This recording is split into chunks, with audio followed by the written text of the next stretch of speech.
Hi, I'm George Crump, lead analyst with Storage Switzerland. Deduplication and compression, storage efficiency. It's the #1 term we're seeing a lot today in storage, and we're starting to see it move into primary storage. But there's some nuances to it that we need to understand. So to help me with that conversation is Tom Cook, CEO of Permabit. Let's talk a little bit, Tom, sort of like the history of this. Let's take a step back. You know, deduplication really started over here in our timeline with backup and archive, right? Absolutely. Data protection. Yeah, exactly. And the use case here was perfect, right? Because we were sending a lot of similar data. Most of it was very compressible. It was perfect for that environment. It was. And you guys kind of really it was a dedicated appliance that was built just for that purpose. Exactly. Yeah, and it was designed for that purpose. It was inline. It was relatively fast most of the time, you know. And you guys really got your start right here in the archive space, right? That's right. So how long ago was that? We started building our chops in that area back in 2000. So we've been at this a little while. Yeah, so what, almost going on 15 years now, yep, right? That's right. So, but then we started to see the move into primary storage, where there was always this sort of hint of primary storage deduplication and compression, right? How can we do it? And really, in my opinion, in the hard drive world, there was a number of factors that kind of made it a limiting idea, right? It was the cost of the drives were, you know, getting cheap already, so that wasn't that big of a deal, and it was just kind of harder to do with mechanical mechanisms, right? You didn't have the speed of flash, right? That's entirely right. So, but then, and I think where this has made it such a big conversation is as we moved to flash-based systems, either all flash or hybrid. Now all of a sudden we have a storage medium that is at least at $1 per gigabyte was significantly more expensive. So getting optimization there started to pay off, right? That's exactly right.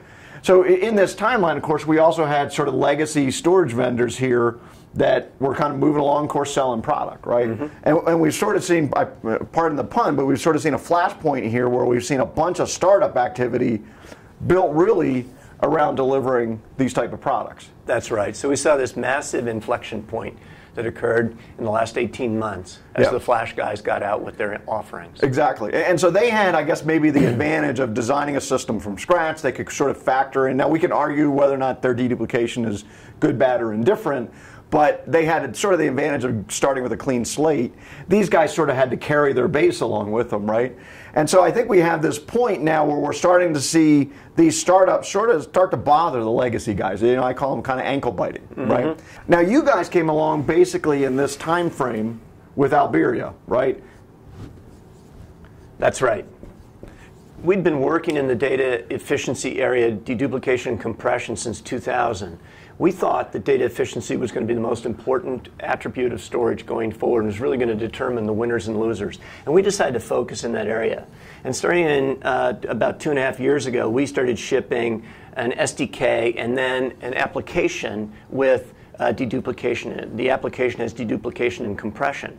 And we started to enable some of the disruptors as well as start working with some of the real strong legacy players. For example, HDS is a very major customer of ours, and they've been shipping with us for about 18 months now, having real good level of success. But what we started to see here is Albireo started to get pulled to supply the stronger and bigger legacy products that have been in the market because they were frankly caught behind by the startup activity. Right. And the really interesting thing today, George, maybe I'm skipping to a punchline here, but you know, it's only about 3% of all arrays that are equipped today with real-time compression and deduplication.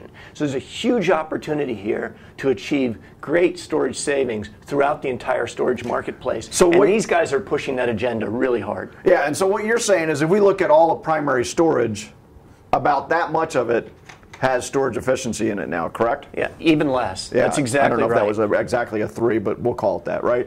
And then, and what's interesting to me is as you guys came to market, I thought, wow, the startup guys will jump all over this. And I think what you're saying is really it's the legacy guys that really are seeing some value here. You know, we had good success here. We got a small handful of all-flash array people that are working with us. We've got people in the cloud space. We've got people in SAN and in NAS space. So we're having good success, and we're shipping at about 1,700 arrays per quarter now as a company. But what we saw is a strong drive to get here quickly by the legacy players with a very accelerated time to market, because this is a very hard thing to compete with. They're getting impacted with 6-to-1 data efficiency measures that put the price and performance of all-flash or hybrid arrays at or below the legacy products. So they're working real hard to catch up. And you just can't give away 6x capacity, right? I mean, you could say, okay, well, we'll just give you twice as much capacity. But when you start talking about giving 600% more capacity, that's going to affect these guys' bottom lines. Yeah, you're right. So it impacts first discounting, then it impacts how much gear you include in a deal and bundle around it, and then it affects employee retention and some other things. And we've seen all those moves occur. What's happening right now in this marketplace, what we're hearing from the strong legacy Tier 1 guys, is the all-flash and hybrid people are peeling off single applications, kind of like the adoption of VMware originally. Right. But they're getting one application. They're not getting an entire environment. And what these guys want to do, the legacy and Tier 1s want to do, is stop that immediately before it continues and really impacts them. So, maybe $200 million in total sales here is reducing $2 billion worth of legacy storage sales. And so then, if I'm a legacy guy, I think that one of the challenges is, okay, I've got this SDK, I can integrate it into my offering, but that's a development cycle, right? I've got to figure out when my next release is. I got to test it. I got to do all this sort of work. So it's not the fact that you guys have made it easier because you have an SDK is great, but I still got a whole development cycle I got to work it into, right? So how do you address that problem? So that's our second product that we've put into the market, which is called Albireo VDO, which is a combination of deduplication and compression in really a very quickly implemented application rather than in a library. Much easier implementation. Month to 2 months time to market. Nevertheless, the challenge that we saw in this marketplace was people's roadmaps are already determined. They have more on their engineering plate than they can even execute today. And so engineering is pushing back, saying, I can't meet the deadlines that you have, business people. And the business people are saying, I must have data efficiency and I must have it now. And so we've seen a very large drive to get to market very quickly. Because it's, again, as you said, it's very hard to compete with 6X. The other thing that's happened when you think about this is the legacy companies, the Tier 1s, are starting to put data efficient products into their product portfolio. Let's take EMC as an example with Extreme IO. They're out there telling the effective storage story. Right. And it's pretty hard for a salesperson to say, well, that's really important in your all-flash area, but it's not so important in these other areas. Certainly makes for an awkward conversation. It makes for an awkward conversation. So, Tom, I know that you're bringing out a third product to make this adoption even easier. You want to talk a little bit about that? That's right. So a big part of our efforts is about making our technology easier for the OEMs to consume. And they told us, hey, we're behind in our roadmaps. We need to address this challenge today and the challenge of data efficiency our customers are asking for. What can you do for us? And that's our introduction today. We're talking about SANblox, a brand new data deduplication and compression appliance, high performance, low latency, great product that goes immediately from, as we call it, plug in, save.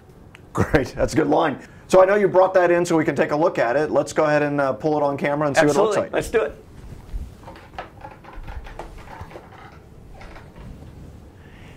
Unveiling of SANblox. There you go. So basically a simple 1U chassis that plugs right into the existing storage network. That's right. Let's talk a little bit about the performance, because I think my number one thing is, okay, what is this going to do to my wire, and is it going to hurt my performance? Yep. So this box operates at 180,000 IOPS. Okay.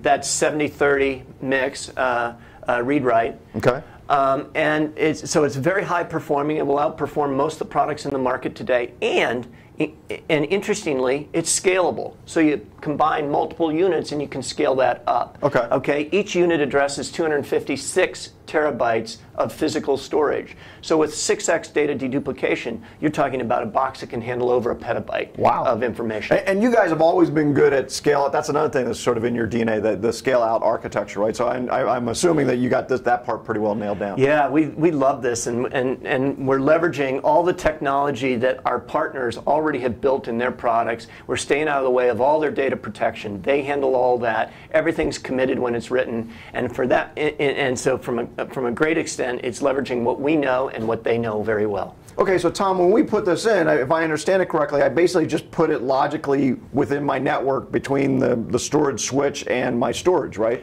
That's right. So essentially, it's got 4 fiber channel ports in the back, an Ethernet port as well. You plug this in, you connect it up, then you start assigning, and we present virtual LUNs. Okay. And you start assigning applications to the virtual LUNs, and then you can start saving immediately. Wow. Okay? They're mapped to your back-end LUNs. Okay. The other thing that's kind of cool about this is you can determine whether you want to handle a workload with it or not. So it doesn't have to be in line for applications that don't dedupe or compress well. Okay, well that's perfect. And even if it's, you know, I know that you guys spend a lot of time talking about how you have very low impact there, but if you got an application owner that's just nervous about it, you can kind of leave him out of the side until you can prove it elsewhere, right? That's right. So when you think about the legacy guys, what this enables them to do, the Tier 1 companies, it enables them to address the applications that are being peeled off today by the higher performing, lower cost arrays, and they can now keep that in their portfolio. Right, so instead of peeling it off to a startup, you peel it off to this and just keep running on going down the road. And now you're working with your trusted vendor and you're keeping a unified environment. Tom, thanks for joining us today on the whiteboard. I think this is really going to help out legacy vendors, and appreciate you coming in. You bet, George. Thanks for your questions. I've got a little present for you today, too. Wow. Here's our campaign. There you go. Stop storage bloat, or no storage bloat. So I'm George Crump, lead analyst with Storage Switzerland. Thank you for joining us today.